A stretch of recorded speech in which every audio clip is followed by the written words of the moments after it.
مجھے یونیورسٹی میں ڈائیورس کے متعلق ایک ریسرچ پیپر ملا، جس پہ میں نے تھوڑی ریسرچ کی اور اس پہ تحقیق کی کہ آیا کیا وجوہات ہیں کہ ڈائیورس جو ہے وہ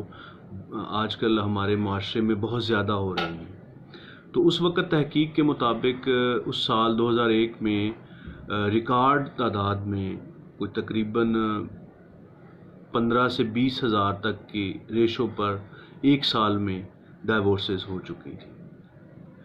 تو میری اسی دوران ایک مجسٹریٹ صاحبہ سے ملاقات ہوئی، تو میں نے ان سے کویشچن کیا، میں نے کہا کیا وجوہات ہیں جن کی وجہ سے آج کل ڈائیورس ہو رہی ہے، اور کون سے ایسے رشتے ہیں جو کہ ہمارے خاندانوں میں تناؤ کا باعث بنتے ہیں اور اس رشتے کو توڑنے کی وجہ بن جاتے ہیں، اور کون سے ایسے رشتے ہیں جو آخری حد تک جاتے ہیں کہ یہ رشتہ بچ جائے اور ڈائیورسز نہ ہوں۔ تو اس وقت کی جو سول مجسٹریٹ صاحبہ تھی، انہوں نے مجھے کہا کہ ساس جو ہے وہ لڑکی کی ماں، وہ ایسا رشتہ ہے کہ وہ اپنی انا اور اپنی بیٹی کا جو قد ہے اور اس کو اونچا رکھنے کے لیے خود تو ساری عمر برداشت کرتی ہے کہ